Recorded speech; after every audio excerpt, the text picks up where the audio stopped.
The trade deadline is in the books. There's no longer a waiver period, so we now know what this Guardians team is likely going to look like. We'll talk about what went down at the deadline. We're going to talk about the game tonight, and we're going to try to make a little sense out of this 40-man roster on today's episode of Locked On Guardians.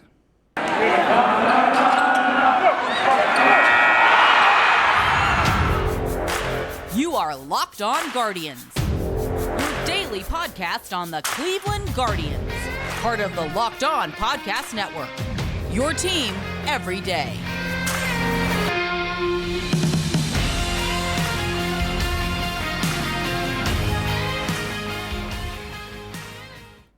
Today's episode of Locked On Guardians is brought to you by Blue Nile. Make your moments sparkle with jewelry from BlueNile.com.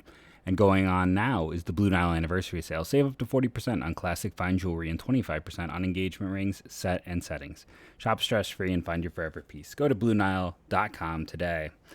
I'm Jeff Ellis, the host of Locked On Guardians, as I have been from the inception of the MLB Network on Locked On, one of the OG hosts. For that, I was a draft and prospect analyst for Scout and 24/7. Before that, I wrote specifically about the draft, and then appeared on your favorite Cleveland sports blog as a draft writer. You can tell I'm a little down. It's a bit of a depressing day. You know, it makes sense. I spent so much of my day today on Twitter, and on the side of Twitter, the trending topics was National Boob Day, and I felt like a boob today. I honestly thought this team was going to do something. And, you know, I don't feel like I'm alone in that. I did get a little bit, and here's the thing. I got annoyed at the inaction by the Guardians. We'll talk about the minorest of deals they made. But at the same time, I got more annoyed at just some of the, I occasionally get accused of going too negative on this podcast. The people out there, I mean, I legitimately had someone going back and forth with me where he wanted to say that Andres isn't good. Or that the Clevenger return and the Friend Lindor return weren't good. The front office isn't good. And yeah, it's deflating right now because we all thought they were going to do something to improve this team. And here's my general view, okay? I'm just going to put it out there. I understand this year was not the year they expected to be in contention. They have a 40% chance to make the playoffs, before the deadline and everything that occurred. Jose's in the prime of his career. He's just going to start aging, and the production is going to slip as that happens. That's what happens. Shane Bieber is here max another year and a half. This is honestly, in my opinion, a window because, we'll get into today's game. Tristan McKenzie continued to be inconsistent. I mean, he's been great, and it's kind of mind-boggling to me that how much people still want to rag on Bieber when he's top 3 in like every pitching metric. You got Bieber, you have McKenzie, and then you got, and it's an issue. We'll see if these next, wave of arms can help and when they're going to start to hit. But at the end of the day, I just have to sit back and go, yeah, it's rare that they really get it wrong. Tobias Myers, I saw he just got cut by the Giants. That trade was, didn't work out. We'll see if it's one that comes back to haunt him or not with the junior. I'm blanking on his name, but we'll see if that happens. Yandy Diaz, I talk about that a lot because that is one of those deals that has come back to haunt this team, and there just aren't that many of those deals. One can make a case that, like, I don't know how you judge the Trevor Bauer deal. It was a year and a half essentially that they traded him out for, and they got 2.5 good years out of Franmil. So they got 2.5 good years for a year and a half. And remember that year where Bauer was pitching for Cleveland, he hadn't pitched that well, and he had trouble staying healthy. And the thing about Bauer, there's a lot of things about Bauer, but he honestly wasn't an ace outside of 1 year in Cleveland. He was definitely one of their back-end arms. So, at the end of the day, I'm going to say 2.5 good years of Franmil equals 1.5 years of Bauer, especially because, once he was traded, he improved. But he was not pitching well in Cleveland that year. He was a back-end starter, which he had been. I think we tend to forget that he had serious command issues and didn't miss a lot of bats. Or he always missed bats, but there were command issues. And if you want to look at him, he was likely, the granddaddy of the ball doctorers, which, it's pretty clear that there were a lot of, a direct line of guys that were doctoring baseballs in that Cleveland pitching staff, and it kind of started there. But yeah, I get it. I am deflated. I am saddened by the just nothing happening. I think this is I don't know what the costs were. It's like Wilson Contreras. I know he's a rental, but he didn't go anywhere. Now, it certainly seems like, I guess, the Cubs didn't get anything that was good enough to make them move off getting a comp pick this offseason. But, yeah, if you do the comp pick, it's going to cost you like $19 million if he accepts, which he might. And if he doesn't accept, you're the Cubs, so you're not getting more than like a pick after the second round. So, I mean, were the offers that bad? Was no one really willing to step up for him? There was teams wheeling and dealing, and it's like, yes. I mean, people were like the Tyler Maile deal, for instance. Yeah, those are guys performing very well this year, but the Twins didn't give up their high-end prospects. The Twins didn't give up, big value players. Trades were made without a lot of, outside of the Soto deal, that's its own thing. But most of the trades that went down today were not, big name prospects. We're not the high cost guys. And this team has built such depth across the minors. I can't help but feel like they could have gotten something done. And again, we're in this situation where, some people want to make a case that the 40-man stuff is overblown. I'm just going to point out that if there had been a Rule 5, Joey Cantillo would no longer be in Cleveland right now. And Joey Cantillo is the number 2 left-handed pitching prospect in this system right now. He's had some health issues again this year, but he's been really effective when he's been given a chance. And he wouldn't be here. He would have been gone if there had been a Rule 5. I have no doubt in my mind. And it's just going to get harder because this roster they still need to add a ton of guys. And again, that's going to be more segment 3, but they have to do a lot of work on this roster. And, I've been screaming this for 2 years now, and they haven't done anything. They haven't really done trades to consolidate, or they haven't done trades to kick the can down the line and trade a guy who's closer to the majors for a guy who's further away from the majors, like a guy who gives you a few more years to kind of evaluate. There's always a chance, too, that guy further down is going to develop, and then you get more value that way.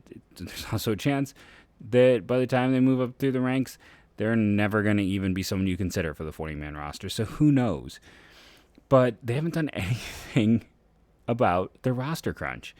And they can talk about how great it is to have all this depth. But right now, as I see it, the problem is, we're in the center of Jose's prime. Bieber isn't going to be here too much longer. You can never guarantee you're going to get another top-end starter. You can't. You can't guarantee that these pitchers are going to stay healthy and that they're going to turn into another Bieber.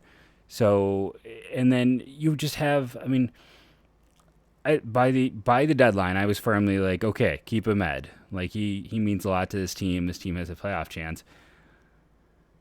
But when you keep him, which was not part of the original plan, Ty Freeman, what does he have left to prove? Arias, what does he have left to prove? What do these guys have? They need reps. They need a chance to see what they can do. And by not consolidating or not moving off of vets for the last 2 years, you have all these players who've been on the roster for multiple seasons who we still don't know if they're major league talent or not. Because bats fail. Like, I brought it up today. Someone was talking about how the safety of bats, and I'm like, no, it's not. We made like a 10 prospect list, just kind of going back and forth with other people about high-end hitting prospects that just could not get across that level, who could not go from AAA to the majors. So we need to see what these kids can do.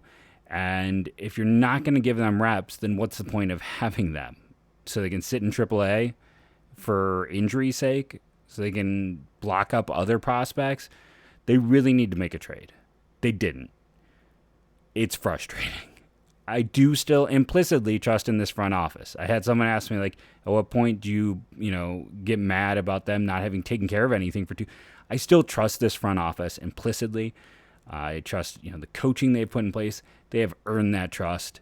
It is an excellent front office. There's a reason why every time there's an opening in baseball, someone gets taken from it. I trust this front office. But I can, as a fan, also be extremely frustrated. We're going to take our first break. We'll come back, talk about Ian Hamilton, talk about the game, and then come back in segment 3 and talk about the 40-man situation, everyone's favorite topic. You heard it at the top of the show.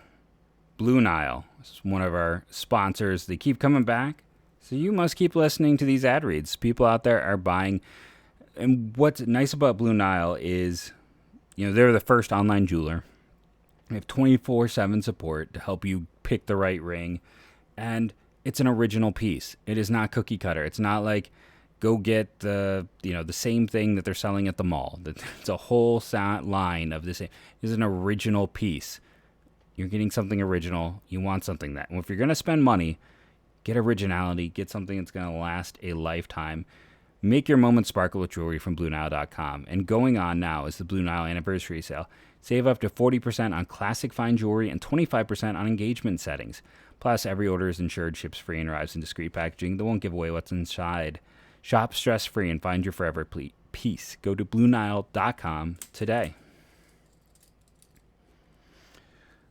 Okay, Ian Hamilton. It's kind of funny. I actually found a tweet I threw up when, I felt like I was going to throw up most of the day this afternoon. I'm trying to be positive. I'm sorry. It's just, I'm failing at it completely, totally, and utterly. Right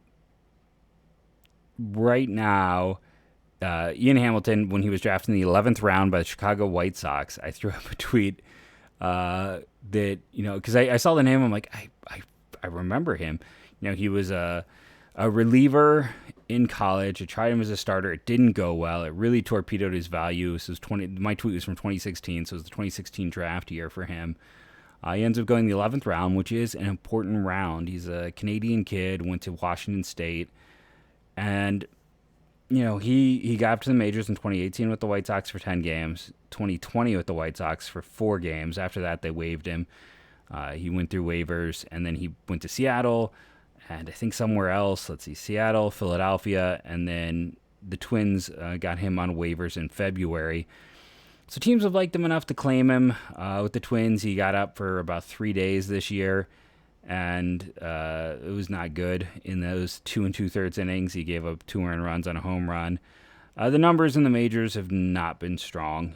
But again, it's the smallest of sample sizes. It's 14.2 innings. Can't take much from that. This year in AAA for the Twins, he's got 1.88 ERA and 11.3 strikeouts per 9, a 2.5 walk per 9, 5 for his hits per 9. I mean, it's spectacular stuff. But he's 27 years old. He's very old for the level, and he's had a few opportunities, and the stuff isn't stellar. It's just, he's a nice depth arm, and he is a guy that this helps out Columbus. And if, I listened to the press conference also was a little bit sad. Like, they get about 2 minutes in, and there's Antonetti being like, is that it? And people eventually came. But the press conference was like 6 minutes in length. It wasn't even 6 minutes in length. When you watch it, it was just, halfway through, like, people just, it's like there wasn't questions to ask because there wasn't a whole lot done. But as he explained it, basically this trade was when Sandy Leon was taken off the 40-man roster, that, they have kind of deals in place. Like, okay, you go to AAA, and if there's an opportunity for you to get back to the big leagues, we won't stand in your way. Which is why you trade him to a division rival. Like, I feel like it's weird that they helped out the Twins. Well, that was the agreement, and they were honoring that agreement.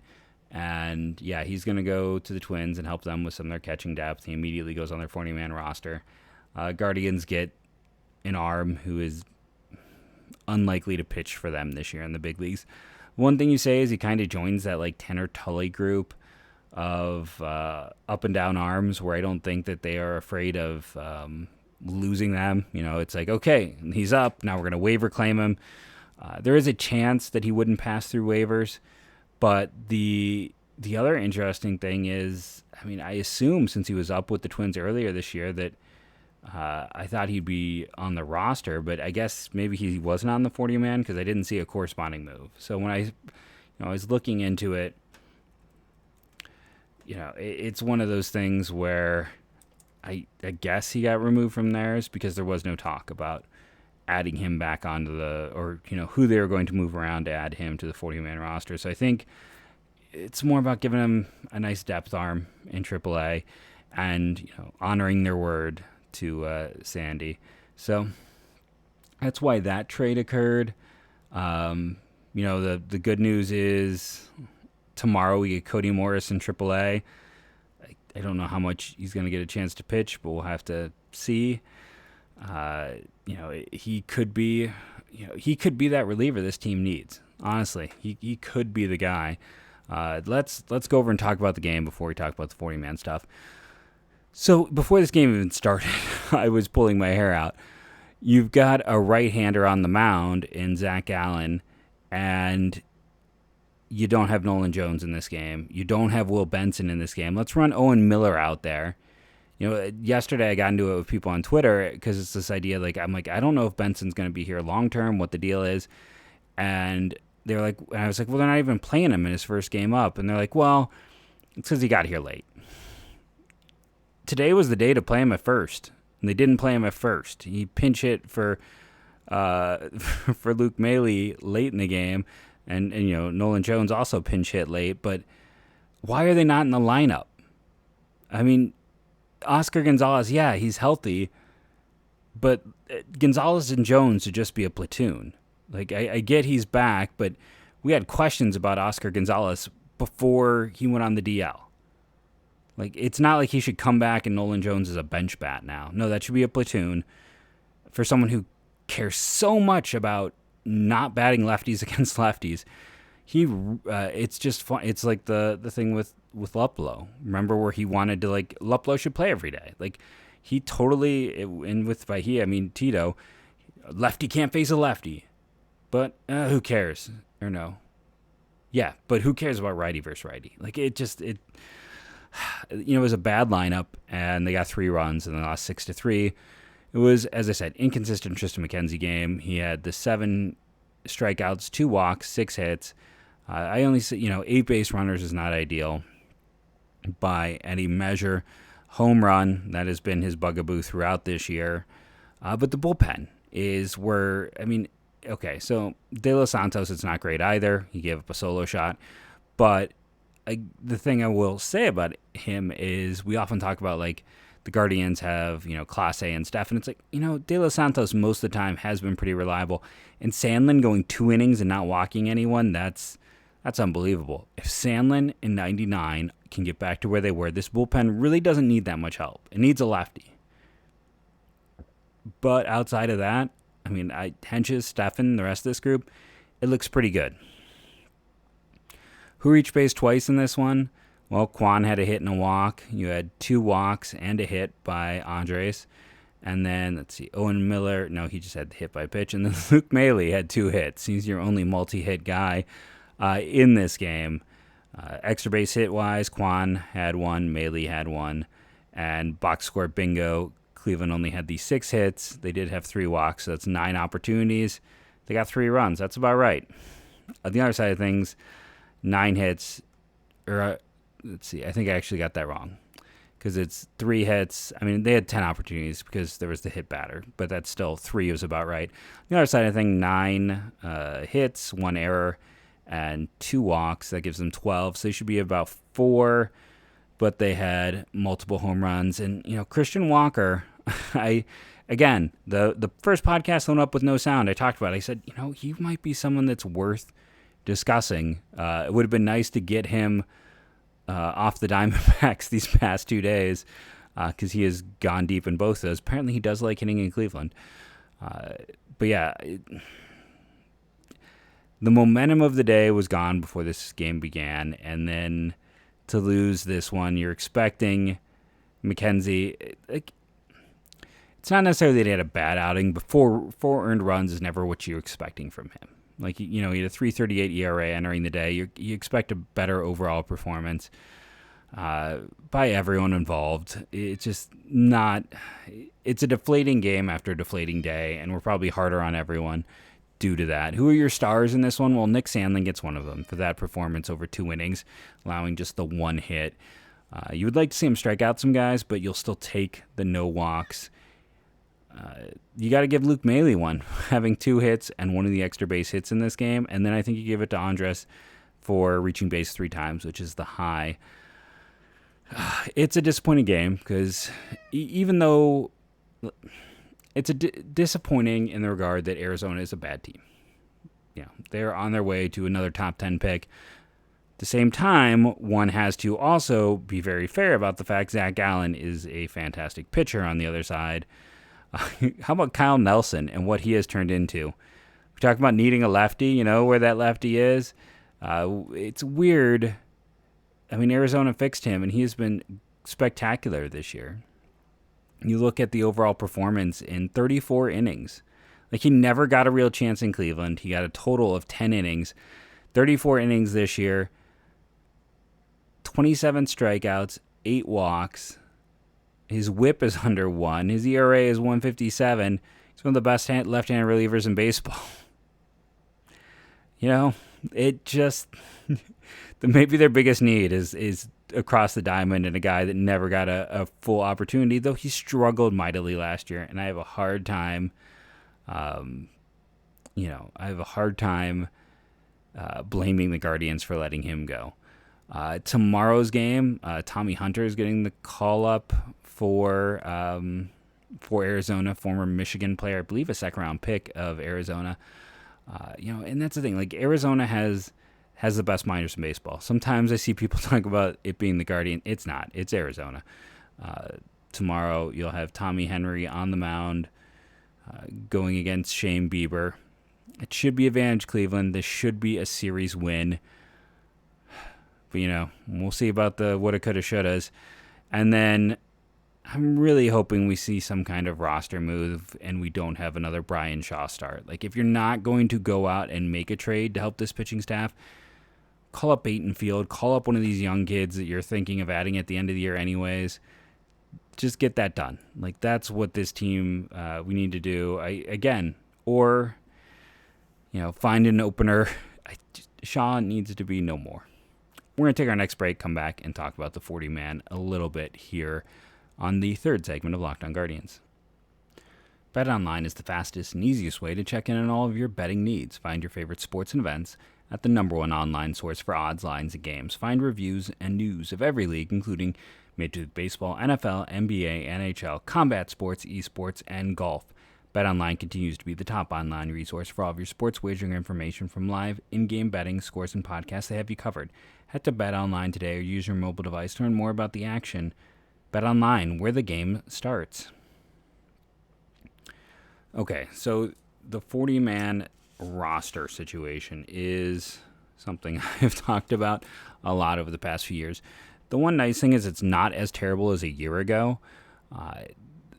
Let's just go through the easy part first. Looking through the roster, right now it's at a full 40, but remember it's really a 42 because you have Ghosts and Morris on the 60-day disabled list, and they, even if they weren't going to play at all this year, you'd have to add them back in. So if we're going through this list right now, let's just going down the players who seem like easy cuts or players who won't be on roster. Brian Shaw, it's a team option. I don't think they're picking it up. Maybe I'm crazy, but I'm refusing to believe they're going to bring back Shaw. So that's one. I keep going down the list here. I think they keep Maile because technically he's on arbitration. He's not a one-year free agent. So they're going to want someone in there who can catch, who has some experience. So right now we are at a 1. Austin Hedges is a free agent, so that gives you 2 open spots. And you keep going down. I think Ghosts, they try to pass through waivers. He hasn't been particularly effective this year. He throws hard, but it's not anything world-breaking. He's an older prospect. I wouldn't be surprised if they try to pass him through. Anthony Castro, I think we can, thank you, move along with him. It hasn't been there. He's been useful as an up-and-down guy, but he's the Bradley Zimmer of pitching, right? Like, a very fair trade in that regard. Keep going down and through. They're not going to take Richie Palacios off, but what are they going to do with him? right? You got Brennan up, you got Jones up, you got all those players in place. Not going to take him off, but he is so blocked right now. I haven't really seen what he's doing in AAA. I hope he's getting some reps on the infield. He was an infielder to start out. You keep going down, and I think Alex Call is someone who you can take off. Like, he served his purpose, and again, with all the outfielders right now on roster, makes sense to consider moving on from him. So that's 5 rather easy guys to move off. Now, it only becomes 4 when you add Cody Morris back in. Morris will be up before the year is done. At least he'll be active. Well, he's going to be activated and pitch in Columbus tomorrow, so there's got to be a corresponding, someone's coming off the 40-man not long after that. I think it's like 2 weeks after that. He's kind of in the window where it's like the DL window, and then in about another 2 weeks, I'll have to make a roster decision. 4 spots. Easy to come by. So you have to add Bo Naylor, Will Brennan, and Angel Martinez. Those are the 3 no-doubters. Various places have them as top 10 prospects. And you're probably thinking, okay, who else is left? Well, this is where we kind of hit that wall. You still got Xavier Curry. You have Peyton Beatonfield, who, when I'm looking at these pitching groups, he's not missing. His strikeout per 9 is under 6. I'm willing to risk him. That's just me. Hunter Gaddis, Joey Cantillo. Those would be my next 3 to protect. And then you have Nick Miklojak, who's having a down year as well. The reliever, I thought he'd be up by now. He's the top pitching prospect in the Guardian system. But, man, relievers are weird. Ethan Hankins and Lenny Torres, the pair of first-round picks, that just, they were drafted with Naylor. Torres' walk rate, and they both had health issues. They both had Tommy John, and Hankins just had his first start today, maybe. Returning from that, I think you try to pass them both through waivers. I think if someone wants to jump on the injured arm, there's a chance you throw them in the bullpen, and you can the bullpen, and you see what they can do. But I think you try to pass them through. Micah Pyers is just interesting because what he has done this year, I don't think he's likely to be selected. A lot of people really like Alex Planes, but he doesn't, worry me as much. So it comes, when I look at that pitching group, it's like makes me want to go back. Because that's the thing, like adding Will Brennan back in, we weren't sure if he's going to be added. It makes it kind of a hard situation. And then this is assuming they don't do any other moves, that there's, hope. I'm not going to sit here, fool me 16 times, shame on me. Or shame on you, however that expression goes. Fool me 17 times, fool me 16 times, shame on you. Fool me 17 times, shame on me. I'm not going to believe that they're going to compile talent down and do some kind of deal that helps them relieve this crunch, because they haven't. I'm not going to believe it's going to happen until it does. Heck, we had a crunch last year, and then they went out. Because, the worst part about that Tobias Myers deal, yes, a prospect went out, but they went and added him instead of Joey Cantillo. And you could have had that, again, if there had been a Rule 5 draft, that would have been a double compounded error, because you would have lost Cantillo and lost the prospect you traded for Myers. But that's the thing. This roster, people talk about there's a lot of dead weight. There's not, and there can't be, because they had 12 prospects last year. And you had, your 26-man roster. That's just between the 26 and 12, that's 38. There's not a lot. There is not much breathing room. Like I said, there's 5 names I mentioned. One of them will probably be gone before the year is done. When Morris is healthy, Castro might be gone. Like that, he might be the one who's gone. And Anthony Ghost might come back and then be taken off. But if they don't choose to take him off, there's those 3 bats that they are going to add. But I'll tell you what, if Curry and Gaddis are exposed to the Rule 5, they are gone. I have every belief in that if those 2 are exposed, those 2 guys will be gone. Cantillo, you have a chance because he's just been unable to stay healthy. But it's like, who are you taking off then? Is Connor Pilkington the guy that you take off roster? I think you debate that. You might be saying Ernie Clement. I'm like, as long as Tito's here, Ernie Clement isn't going anywhere. So they might have 42,000 infielders approximately on the 40-man roster right now, but they're not going to let any of them be a backup role because it's, they want them to get regular at bats, which I understand. But then there's also the point where if you're going to carry them, maybe it's time to just let, can Owen Miller be Ernie Clement and maybe Ty Freeman or someone be Owen Miller? Like, do we feel that Owen Miller is an everyday player? I don't. Let me know what you think. I understand. Frustrating day on about, like I said, on every front. It is almost 3 in the morning my time, so change that. It's 3:30 in the morning my time. Because I kept putting this off and putting this off and putting this off, and then I fell asleep, and then I woke up and realized I hadn't recorded yet. So I decided to jump in and do this because I get it. I get it. I expect this to be my lowest watched video of the week because it's a very deflating time to be a Guardians fan. There's just no other way around it. It is a very deflating time. It's a first-place team. It's not a first-place team, but it's a team very close to first place that did nothing to improve themselves and helped their division rival get better. Now, I respect the fact that they were honorable to their word, but they helped the first-place team get stronger and did nothing to help themselves. Like I said, I've talked about it on the show this week, and I've been pretty good this week. Like, you should be watching, right? I called the Benson call up. I called the Franmil demotion. They weren't going to sell on Franmil because it's selling low, and that's not what they do. The depth is there to make a deal. It would have been nice to see one. I don't know. We'll have to wait and see. Yes, they can make a trade in November and October when rosters get, set after the postseason is done.